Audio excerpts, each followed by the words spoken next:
Maraming salamat, Ginoong Pangulo. Nais ko lang siguro suportahan na, Ginoong Pangulo, ang pahayag ng ating pong kasamahan si Senator Risa Ontiveros at si Senator Erwin Tulfo tungkol po doon sa pagpuna, no, sa embahada ng China sa kanila pong pagbabatikos din sa ating ilang opisyal o nagkakaroon sila ng masabi nating hindi pagkakasundo. Ginoong Pangulo, ako po ay nag-aral sa isang Chinese school, sa Xavier School, no? At mahal ko po ang aking mga kaklase at mga kababata sa eskwelahang ito dahil sila po ay kasama kong lumaki hanggang po sa high school. Ngunit ako po ay consistent na bumabatikos din sa China dahil sa kanilang ginagawa sa West Philippine Sea. Hindi po ako sang-ayon at hindi ako magpipikit mata na lamang sa kanilang pangaharas sa ating pong mga mangingisda na pinagkakaitan ng hanap buhay.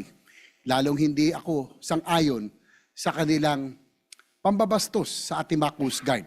Naputulan pa nga ng daliri ang isa sa ating Navy, no, sa isang insidente. Ngunit, Ginoong Pangulo, hindi muli liliwanagin ko, hindi ako galit sa mga Chinese people. Ang galit po ako sa gobyerno ni Xi Jinping na expansionist at pilit na inaagaw ang ating pong teritoryo.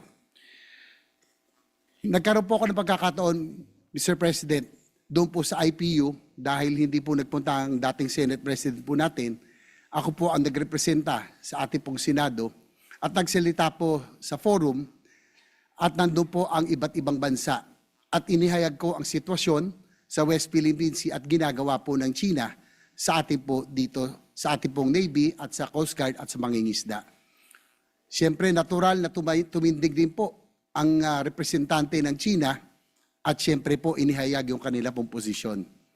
Magsasalita pa ako kaya lang ayaw na akong payagan at ang presiding officer ay taga Malaysia, buti na lang po ay Malaysian Chinese. At nagulat po siya, ako po ay nag-Mandarin, nag-Chinese po ako, kaya natawa siya, ako yung nakapagsalita muli.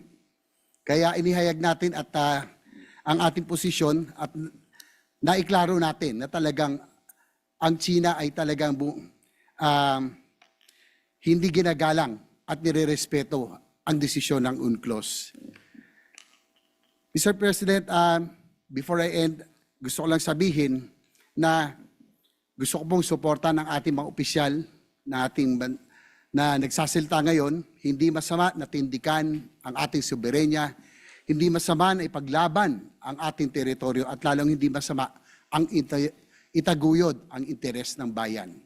Muli, I commend Senator Ontiveros, Senator Tulfo, and be rest assured that we will always be here and fight for the interests of our country and we will always fight for the sovereignty of our country. Maraming salamat po.